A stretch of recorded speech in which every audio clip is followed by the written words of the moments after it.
Welcome to today's show, and boy, what a powerful one this is going to be. I can hardly believe that we got so much to cover. I want to cover the latest breaking news from Barry Loudermilk, the congressman who's exposing the January 6th fraud, the disgrace that Donald Trump is saying is big news. 26 sources the FBI had in D.C., 17 that entered the Capitol, probably dressed like MAGA. And we've got an expose today. It's also, we're going to be talking about the continuing resolution. We're going to be kicking the can down the road for debt for America. Remember that prophecy from that one guy that he prophesied two things? It really bothers me. He said that Trump was going to get to be an assassination attempt. He saw blood in his face, saw something with his left ear or his ear. And then he saw in the first quarter, after a massive victory with patriots showing up, Trump with his hands in his head in the Oval Office. Can't believe it. Like COVID chapter 2, another global pandemic, only it's an economic crisis. Folks, we're $35 trillion in debt. We're dancing on a bubble right now. It's the only thing that can undo this golden era of what God could do in America is the sin of debt and what it's producing in America. That's why I want you to get Gold for the Trump Era, a guide that is available right now. Special forward is with Donald Trump Jr. talking about the silver and gold and how it's going to operate during this next period of 4 years. Go to lancewallnau.com/gold. Get your 12-page guide with a straightforward roadmap for protecting your savings in this new chapter of history. And we're going to talk about the threats with BRICS nations wanting to break up from the dollar and Trump saying, I'll tariff you 100% if you do. There's an economic war, a spiritual war. Go to lancewallnau.com/gold and get your 12-page updated guide for how to navigate during the Trump era with gold and silver. And let's get into today's show. So this is a story about Humberside police who contacted a man called Harry Miller, I think, who had tweeted or at least retweeted and liked an offensive poem. It was a limerick, I think. The police officer phoned up and said, we are investigating you for this limerick. And he said, well, have I committed a criminal offence? And the police said, no, this is a non-crime hate incident that we have to investigate. Now, the problem with this wouldn't be if it was just one rogue police officer who was overreaching. You know, the problem is that Humberside police have been contacted by The Spectator, by Index on Censorship, and they've said, yes, this is our policy. So we are going to investigate non-crime if the incident is considered hateful. And even if you go onto the government's website about hate speech and hate crime, there's a section on non-crime hate incidents. You had South Yorkshire police who tweeted a number of months ago saying we were urging the public to report non-crime hate incidents. This is really troubling to me. This is straight out of Orwell. You hate to use the comparison, but it is. This police officer said to this man, we had to investigate this because we need to check you are thinking properly. We need to check your thinking. This is really dangerous stuff. And we can have debates about hate speech and the validity of that. I mean, I think on balance, because, you know, I know what happens in history when you surrender powers to the government to police what people say, it doesn't end well. And the price you pay for that is some nasty, people are going to say some nasty things. But this is a step even further than that. This is non-crime. The police have no business investigating non-crime. And they shouldn't be doubling down. Humberside police doubling down, saying, yeah, this is what we're doing, we're proud of it. No, they should be saying, we shouldn't do this, or someone should be stopping this, because this is going in a very, very dodgy direction. And what was it that Churchill warned? Let me read to you something I was doing for some of you that are on my second day of the broadcast. This socialist state that is emerging in the UK is going to be dangerous because it would have to nip public opinion in the bud. It would stop criticism as it reared its head, and it would gather all the power to the supreme party in charge and the party leaders, rising like stately pinnacles above their vast bureaucracies of civil servants, no longer servants and no longer civil, Churchill said. And where would the ordinary, simple folk, the common people, as our brethren in America call them, where would they be once this mighty organism got them in its grip? Churchill saw, my friends, where America was heading with the woke virus, till it broke because of the fasting, prayers, intercessions, and desperate yearning of people that said, no, not here. My God, not here. And God heard those prayers, and he sent a vessel of providence as a blunt force object, as a Samson with a club, to deal with the Philistine threat. I want to read to you, and you can go, by the way, to my @Lance Wallnau Twitter account on X to get all these assets. We post them there for you on our broadcast. You can follow along. CBN has an interesting article. The Orwellian Britain sleepwalking? Are they walking into a totalitarian future? When a British lawyer and free speech advocate wanted to test the UK's censorship laws, she posted on social media that perhaps her cat, she said, is a Methodist because it likes Dreamies, which are cat treats. So she posted that her cat is a Methodist who likes dreamy cat treats. And then she said to a friend, I want you to report me for hate speech against the Methodists just to see what happens. Well, Sarah Fillmore tweeted a few more nonsensical posts, and the local police issued a case number. And they came at her for her comments about pets and Methodists. And she now has a police record. Fillmore says it was recorded as a barrister posting hate, or as a public person posting hate speech. When British police stopped Army veteran Adam Smith Connor as he prayed for a son lost to an abortion while standing within abortion clinic buffer zones, the officer's first question to him, what is the nature of your prayer, sir? Connor answered, what is the nature? I'm praying for my son. And for that, Smith Connor was convicted of a thought crime.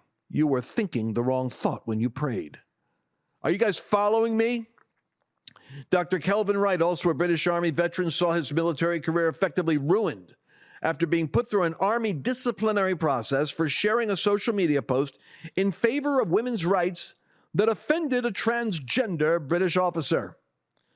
Although found innocent, Wright had to leave the Army. He told us the frightening moral is this: don't dare say what you think. Don't voice your opinions. British police have now investigated 250,000 so-called non-crimes that are listed as hate incidents. Some citizens have actually gone to prison. When it comes to freedom, Britain has reached a tipping point. A nation that prides itself on being a champion of liberty is sleepwalking its way into a totalitarian future. The inevitable enterprise of socialism is it consolidates all power into the government, and then the government has only those that submit and those that fight the system, and those that fight it must be punished. I liken it, says a top free speech voice named Toby Young. I liken it to falling through a burning building, he said. You know, every time you think things can't get any worse and you finally reach rock bottom, the floor burns out from under you and you collapse to another floor below. And you're falling again.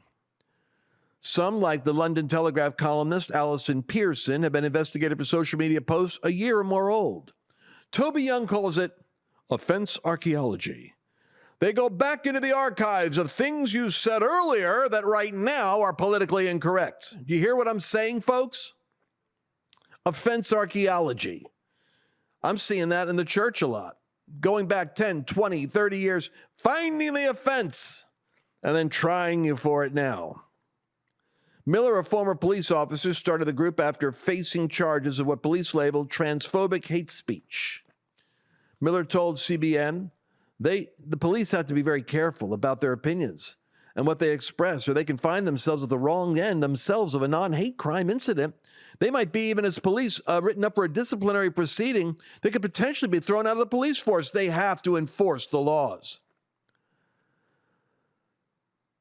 Connor Tomlinson, a British news commentator, says this, my final thought.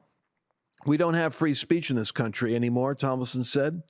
Instead, if you're a Christian, if you question the open borders, if you question mass immigration in Great Britain, if you say some, let's say, ill-advised thing on a social media app, but you're not a member of a state-approved left-wing NGO, you could get sent to prison. Adam Smith Connor says his legal ordeal has been personal, tough. He fought for freedom in Afghanistan and lost friends there. I've got a profound sense of sadness for our nation, he said. The fact that we plummeted to such a depth so quickly is shocking to me. Woo! Think Canada's much different? Think you can't be arrested in Canada for saying the wrong thing? Who's the guy that we've had here? My friend has been on here several times. The pastor. Been arrested like 4 times and imprisoned up there. All right, so do we have any more assets there on the on what's going on in Britain? So what does it all mean, Brother Lance? Well, it means that you're living in a day where Canada, Great Britain, Europe, you're watching economic instability because of debt and bad management. We no longer have a Democrat and Republican party. We basically have one party and a populist movement that's fighting against it. And the proof of that is, as I'm segueing into, well, let's go. You guys got that, what Trump says about the drone situation? Man, we got so much to cover today. Trump's latest comments on the drone situation. Then I want to go into J6, the latest hot issue coming out there. President Trump basically says the government is not telling us all the facts. He says it's time that the government came clean. Go to video 12. Play that for me. Can you comment on the drones that are flying around New Jersey ports? It seems like the American people have a big distance. The government knows what is happening. Look, our military knows where they took off from. If it's a garage, they can go right into that garage. They know where it came from and where it went. And for some reason, they don't want to comment. And I think they'd be better off saying what it is. Our military knows and our president knows. And for some reason, they want to keep people in suspense. I can't imagine it's the enemy, because if it was the enemy, they'd blast it out. Even if they were late, they'd blast it. Something strange is going on. For some reason, they don't want to tell the people, and they should, because the people are really, they happen to be over Bedminster. Want to know the truth. Whoa.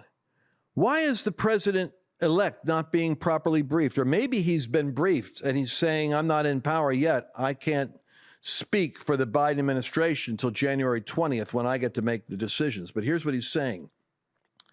The government knows what it is. Now, here's an interesting development. A New Jersey pilot lost power after approaching the mystery drone. So a drone pilot in New Jersey was remember I wrote in my post, someone ought to track them. Track them. Find out where they are. You guys are citizens, like citizen journalists. Well, he tried to approach a mystery drone as it entered into a restricted airspace, and the FAA cut off his drone ability. They could actually shut down his drone so that it couldn't fly, but it allowed the other drones to fly. So if the FAA, if the government is allowing the drones to operate, but knocking out citizen drones that are doing surveillance, then the only answer I've got is to believe that, and then they're saying, the FBI, is the Department of Homeland Security, is saying, these are not just drones, these are manned aircraft. That means there's somebody in it, I believe, in those little things flying around. What are they looking for? Well, the theory is, from one expert who is only giving conjecture, they're looking for dirty nuclear bombs. We'll be right back with that story. We're entering a period of time that has increased hostility against people of faith. It's a time when Christians are going to be tested on a moral, physical, psychological, and even a financial basis. I'm here to remind you that God is the one who has blessed you thus far, and he will take care of you in the future. You have a divine responsibility, however, to see trouble and prepare yourself. For example, with record inflation eating away at the value of the US dollar, the savings in your retirement account is in danger of slipping away. I recommend diversifying your 401k or IRA out of paper assets and into physical gold. And the best way to do that is with a gold IRA from Birch Gold Group. Now that includes no penalties, there's no taxes when you transfer current retirement funds into Birch Gold. To see how it works, I want you to go to lancewallnau.com/Birch and get your free info kit, and you'll be glad that you did. Welcome back to the Lance Wallnau Show. You can watch us every day with these prescient, prophetic, pointed commentaries. lancewallnau.com/podcast. We're already at Lance Wallnau Twitter right now. What's the best explanation for the mystery drones? Bring up asset number 11. I posted this. One subject matter expert says a nuclear warhead has been missing from Ukraine. Not sure if this is current or extending back to the 1980s when Reagan was, trying to remove the stockpile. I'm going to attempt to post the expert, and I have the expert there. You can hear his whole 5-minute explanation. But I would imagine that the president-elect should be briefed on this because clearly he is in the dark himself to some degree. It's reported there have been significant radiation spikes detected in the New York, New Jersey metro areas amid a spate of mysterious drone sightings. The only explanation is that these are U.S. government-directed drones that are sniffing, which means scanning for radioactive materials in the New Jersey area, possibly due to actionable intelligence of a dirty bomb or something similar smuggled into the area. How far would the deep state go to initiate a hot war with Russia? I'm not worried about that. I'm worried about terrorists that got into the Biden administration who are planning a Hamas-style attack on the United States in order to disrupt maybe the swearing in of Trump. Maybe there's going to be these explosive jackets with people in a crowd that are going to blow up there, because if you've got them in this country, then they're here in order to engage us in military action. And I think that Trump is actually on to something here when he says the government ought to come clean. If there is untracked nuclear warheads that are now possible dirty bombs, if we have agents that are in New Jersey that are from the border, that are military assets, that are there to disrupt us, I want to know about it. I want to hear it. But matter of fact, let's go play this video clip of Sarah Adams, who's a CIA authority, blowing the whistle on how Al-Qaeda coordinated the Hamas attack. And it was disrupted by U.S. aggression, or as far back as the Bush administration, throwing off their schedule. But then Afghanistan provided a place for them to remobilize. Just listen to what she has to say. It's kind of shocking. We knew the plotting had happened in Afghanistan, but we thought, okay, Israel is just going to keep calling it the Hamas attacks until they wipe out Hamas, right? That makes sense. You can't fight 3 or 4 different fronts, right, or different terrorist groups at the same time. Well, we're getting closer to coming up on the year mark of it, and Israel still wasn't telling anyone, obviously, they knew IRGC was involved because they took out a bunch of them, but they weren't telling anybody about Al-Qaeda and the Taliban, and they weren't striking Al-Qaeda and the Taliban. But we knew Israel is in a series of attacks, right? And those series of attacks include the U.S. homeland. So we're like, if we don't put out the truth that Al-Qaeda did October 7th, then how do we expect the law enforcement and first responders in the U.S. to be prepared if no one told them October 7th was the same people who are going to attack in the U.S., right? Because if you can look at those tactics, prepare, do different training, it puts you in a more resilient position if an attack happens in your community. So that was the catalyst that made us put out October 7th. So basically what happened is this was a joint kind of Al-Qaeda, IRGC thing, and I said this is a whole bigger thing, and they did all this over Telegram for the most part. So they had an original planning meeting in Kandahar again, and then they had kind of like their second meeting up in Kabul, and then most of the rest of the plotting occurred via Telegram, and then, which is crazy, right? You'd think our governments could collect that in advance. We learned a lot of things during this process. First off, in the first plotting meeting, it was Saif al-Adil. He runs the military commission of the Taliban. He's the one that chose the date. Do you know what's significant about October 7th? No. So he first chose October 7th, 2022. I told you it got pushed a year because of Zawahiri, which is also its own point, right? We struck an Al-Qaeda member and it forced them to push the attack another year. What if we kept striking them in Afghanistan during that time, right? It could have pushed the attacks longer. And this is why I say we need to strike the command and control of the homeland attack, right? But anyway, set aside, October 7th was the day George Bush announced Operation Enduring Freedom, and we basically started carpet bombing Kandahar.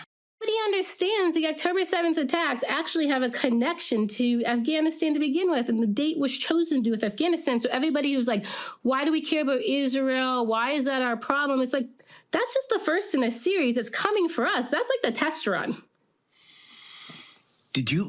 Wow, that's the test run. So I posted, bring up asset number 13, a worthwhile point. Sebastian Gorka is all over this. I promise you. We should get him on the, I don't know if he can talk anymore. He's now working for Trump.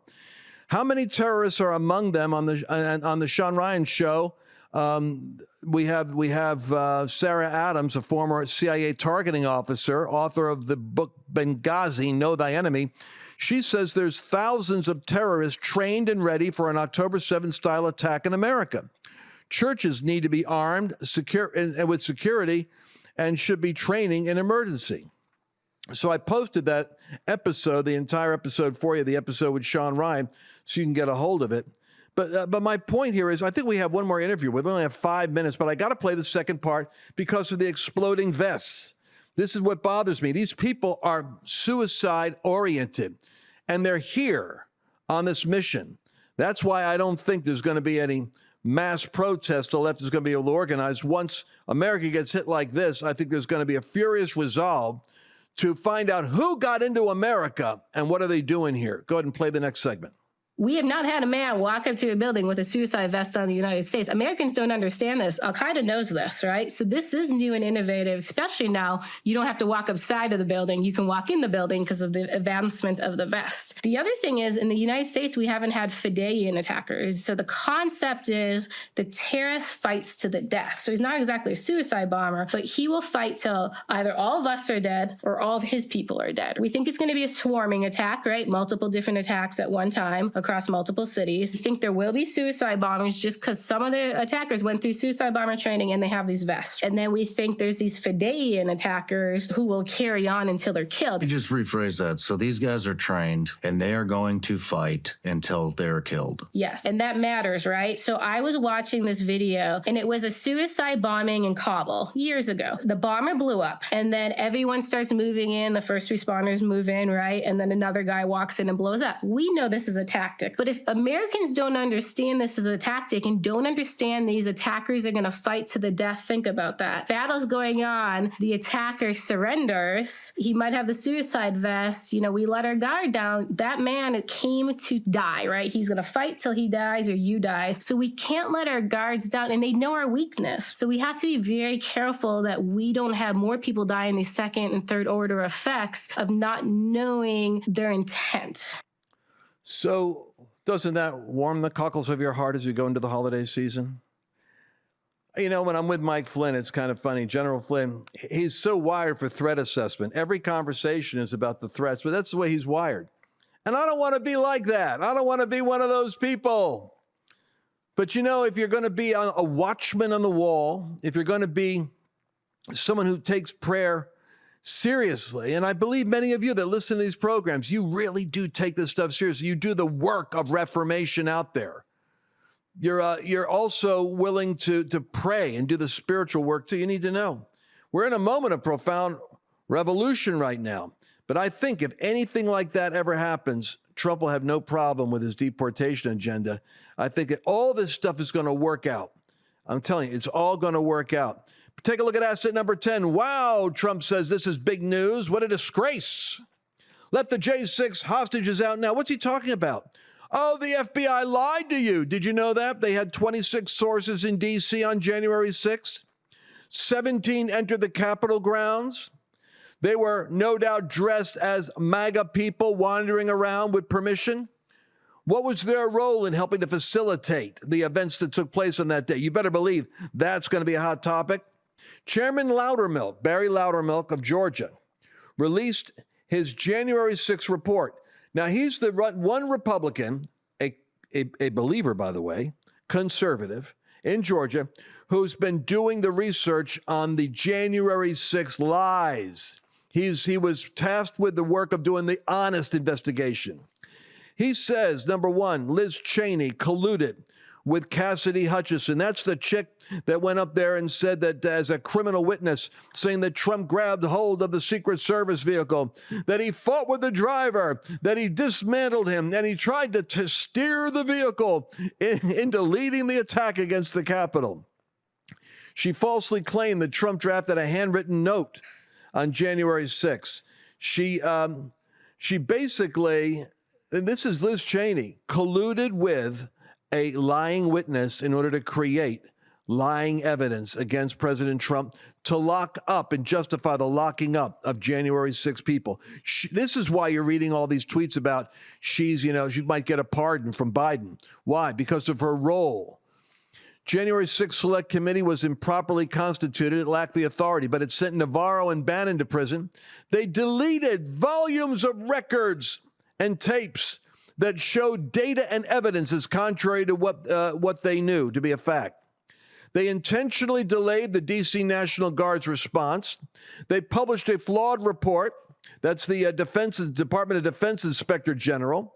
All of these cats need to be brought up there on the Hill and explain this. The Department of Defense and Department of Defense Inspector General knowingly and inaccurately placed blame on the D.C. National Guard for the delayed response on January 6th. They obstructed Loudermilk's committee trying to get the facts. So was there anything in his initial findings report that you know of that's different than the most recent January 6th report? Yeah, sure. So a couple of things. So the initial findings report that was put out earlier this year in March, the Select Committee was designed to promote a political narrative. We know that. Cheney was vice chair, a position reserved for a Democrat. So that in and of itself tells you that there's inside baseball going on that doesn't actually stand up to the scrutiny of the orders and the regulations that are already in place. The Select Committee deleted records and hid evidence, something that Nancy Pelosi herself said we shouldn't be doing, yet we know how she is. She's an 80-year-old hag. The Select Committee promoted star witness Hutchinson's testimony, which, as you just mentioned previously, we know definitively is inaccurate and not true. The story about Trump lunging at the steering wheel in the SUV after speech at the Ellipse was directly refuted by the driver of the SUV. So how are you going to promote one story against another story without actually giving them adequate time or jurisprudence, due diligence? There we go. I want you to play video number 9 from Johnny Maga. Stephen A. Smith on the news that FBI had 26 informants. Now, this is a liberal podcaster, broadcaster, who is now another one that is getting his eyes open and coming to some conclusions. Go ahead and play that video before we close out. The news comes amidst a bombshell report from the Justice Department that revealed the FBI had at least 26 confidential informants on the ground when the Capitol was stormed on January 6, 2021. The report says most of the informants engaged in illegal activity during the chaos. The Justice Department says only 3 of its 26 informants present had been instructed to observe potential domestic terrorist suspects on the day of the riot. The rest of the 23 appear to have gone to the Capitol on their own accord. Upon hearing news of the report, Vice President-elect J.D. Vance posted the following on X, quote, "For those keeping score at home, this was labeled a dangerous conspiracy theory months ago," end quote. Didn't hear anything about that for the election. Didn't hear anything about that when the quote-unquote insurrection was broached by Vice President Kamala Harris as the Democratic nominee. The belief that Donald Trump was a danger to democracy and using this as a profound, illuminating bullet point to make that case. And now here we are yet again finding even more evidence to Donald Trump's claims when he articulated that process is rigged. My big issue is that I'm really, really sick and tired of every time I turn around finding something else that the Democrats have lied about or downplayed or misrepresented along the way. I mean, I see Republicans like Megyn Kelly or Officer Tatum or Candace Owens or, the Sean Hannitys of the world. You know what I'm getting tired of? To the Democratic Party. You know what I'm getting really off about? I'm getting really ticked off at every time they open their mouth about something pertaining to y'all, they seem right to make the case that the right had a monopoly on insidious, evil tendencies, corrupt tendencies, duplicitous, hypocritical, untruthful tendencies. And every time they made those accusations, we turn around and find out that at least some of them are guilty of the same shit. I don't know about y'all, but I'm sick of all of it. I'm sick of all of it. They've actually made Donald Trump look like he was right instead of them. Well, it's kind of hard to beat that narrative right there. If you are looking for information that has been telling the truth from January 6th on, you want to go to Darren Beattie at revolver.news. And I suggest you subscribe and support him. That's the kind of sophisticated, well-researched, intelligent, documented, proof-producing that keeps the pressure on the subject. And Darren Beattie was the first one, along with Dan Bongino and Tucker Carlson, that exposed the extensive investigation they have into the two pipe bombs on January 5th and January 6th that is going to be released by Loudermilk, covering that, because they got the video footage showing the pipe bombs, and they're showing them with very casual police around it, talking to each other, people with strollers and kids walking back and forth in front of that. Why did they not tape that area off with that pipe bomb? Why did they not warn people? Well, because the theory is it was planted. And they could trace everybody that went into that Capitol and come home and bring grandma out in Colorado up to really take her to trial in Washington because she went into the Capitol for 10 minutes. They could trace her phone. But they don't have any data on the person they have on video who planted the bomb, got on their phone, talked, and then left. Why don't they have any data on that? Right there outside of Kamala Harris's office? Well, maybe it's because that was part of Plan B in the case that the insurrection scenario wasn't sufficient with Plan A. We'll find out, but that's what I want to get into. So this is lancewallnau.com/podcast signing off. Encourage all of you to stay in touch every day. Go over to our Twitter feed at Lance Wallnau, and you can keep track with the 4 or 5 posts that are the top posts of the day that you won't hear in the news anyplace else. We'll be talking to you again on our next broadcast. God bless. Did you enjoy this latest episode? Please remember to share it with your friends, because the more knowledge you have, the better equipped you are to navigate the world.